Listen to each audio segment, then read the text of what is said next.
Halo teman-teman, apa kabarnya? Semoga dalam keadaan baik.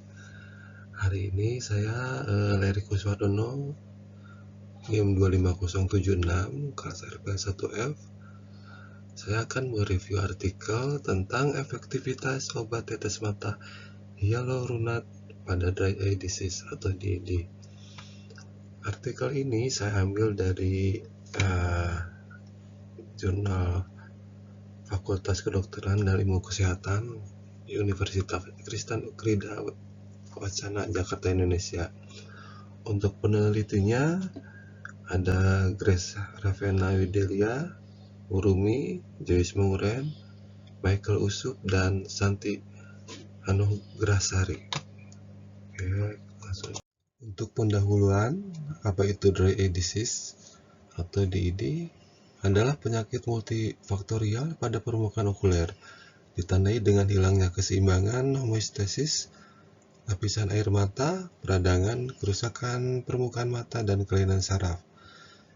Gejala mata kering, sensasi ada benda asing, iritasi, gatal, sensitif terhadap cahaya, hingga gangguan aktivitas harian. Untuk prevalensi dan faktor risiko, prevalensi 5% sampai 5% pada populasi dewasa. Kemudian faktor risiko, jenis kelamin perempuan terutama masa menopause, riwayat operasi mata misalnya katarak atau vakuumulsifikasi, penggunaan lensa kontak, gadget atau komuter lebih dari 3 jam, penyakit sistemik, gangguan tiroid atau hipertensi.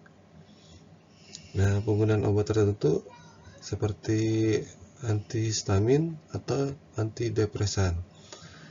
Untuk tujuan penelitian review ini adalah mengetahui efektivitas obat mata sodium hyaluronat dalam mengobati dry eye disease dengan berbagai penyebab.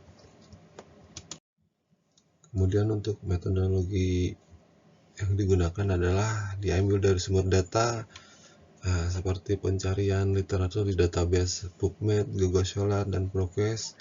Untuk kata kuncinya adalah dry eye sodium hyaluronat, eye drop, dan effectivity. Tentang waktu, artikel diterbitkan antara 1 Juni 2018 sampai 28 Juni 2023. Jumlah artikel ada 8 jurnal terpilih yang kemudian dianalisis dan disusun sebagai tinjauan pustaka.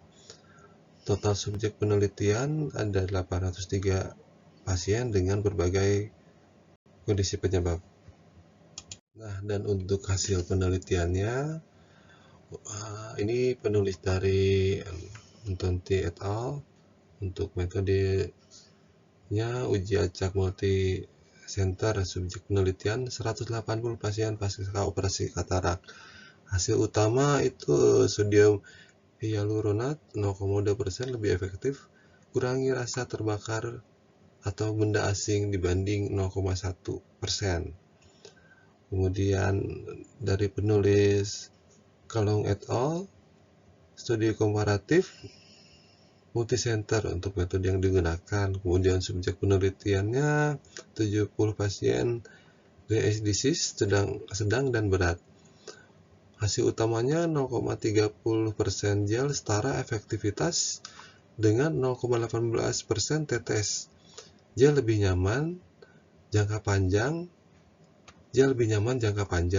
cocok dipakai untuk tidur atau kasus berat. Kemudian dari peneliti Chen et al. Untuk metodenya itu studi komparatif, subjek penelitian 104 pasien katarak plus DED. Hasil utamanya memberikan efek positif pada struktur dan fungsi permukaan kornea. Kemudian lagi peneliti dari Hongwei Lu et al. Metodenya itu uji kontrol acak, subjek penelitian 188 pasien DED pasca vakuumulsifikasi. Hasil utamanya kombinasi sodium hyaluronat dengan obat lain membuktikan efektif mengatasi DED pasca operasi. Selanjutnya Penulis dari Zulkarnain et al. Untuk metodenya adalah studi potong lintang. Subjek penelitiannya studi potong lintang 66 mahasiswa dengan Computer Vision Syndrome atau CVS. Hasil utamanya efektif meningkatkan waktu pecah film air mata atau TBUT, produksi air mata, dan mengurangi gejala CVS serta nyeri terkait. Kemudian dari Cantalejo et al. Metodenya tuh studi longitudinal prospektif. Subjek penelitian wanita menopause atau perimenopause usia antara 45-65 tahun dengan DED sedang. Hasil utamanya kombinasi 0,3 asam hyaluronat plus vitamin B12 efektif menurunkan gejala DED. Kemudian dari Zhu Duan et al. Metodenya itu studi observasional. Subjek penelitian 99 pasien DED pasca vakumulsifikasi plus implantasi lensa. Hasil utamanya sodium hyaluronat dan polyethylene glikol lebih baik daripada dextran 70 dilihat dari TBUT, pewarna kornea, tes streamer, dan skor gejala. Kemudian yang terakhir dari Salim et al. Metodenya tuh studi observasional. Subjek penelitian 60 pasien DED ringan dan sedang. Hasil utamanya setara dengan karbosimetalisolasa atau CMC, namun sodium hyaluronat memberikan perbaikan skor gejala lebih baik karena viskositas yang lebih tinggi dan bertahan lebih lama di mata. Nah, untuk pembahasannya, mekanisme kerjanya, jadi sodium hyaluronat berfungsi sebagai komponen air mata buatan yang meningkatkan volume dan kelembapan mata. Kemudian memiliki viskositas tinggi sehingga dapat melapisi dan melindungi permukaan mata lebih lama dibandingkan pelumas lain. Untuk pengaruh konsentrasi 0,3% umumnya dianggap lebih efektif untuk kasus sedang hingga berat serta memberikan kenyamanan jangka panjang. Untuk konsentrasi lebih rendah antara 0,1 sampai 0,18% tetap efektif namun mungkin memerlukan frekuensi pemakaian lebih sering. Oke, kemudian berdasarkan penyebab DED, yang pertama tuh pasca operasi katarak, operasi dapat merusak saraf kornea dan mengganggu produksi mata. Sodium hyaluronat terbukti mempercepat pemulihan. Kemudian yang masa menopause, perubahan hormon seperti estrogen, androgen memengaruhi kelenjar minyak kelopak mata. Nah, kombinasi dengan vitamin B12 memberikan hasil yang baik. Kemudian penggunaan gadget atau komputer, nah ini menatap layar mengurangi frekuensi berkedip hingga 30%. Jadi sodium hyaluronat efektif mengatasi gejala CVS.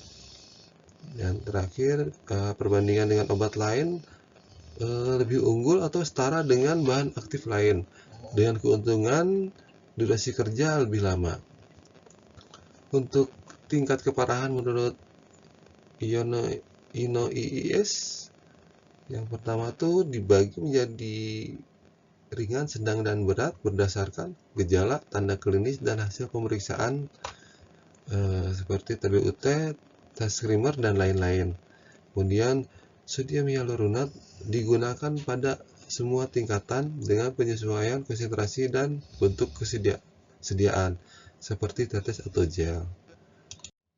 Nah, ini kesimpulannya. Jadi yang pertama tuh obat tetes mata sodium hyaluronat merupakan terapi yang efektif untuk menangani DED dengan berbagai faktor risiko dan penyebab.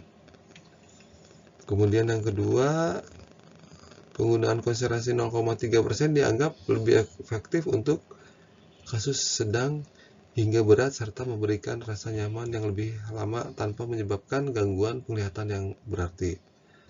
Kemudian yang ketiga, Bahan ini digunakan sebagai monoterapi atau dikombinasi dengan obat lain maupun zat aktif seperti B12 sesuai indikasi klinis. Oke. Dan ini daftar pustakanya. Jadi sekian review dari saya, Lery Kuswardono. Review dari judul ini mudah-mudahan bermanfaat bagi teman-teman. Terima kasih.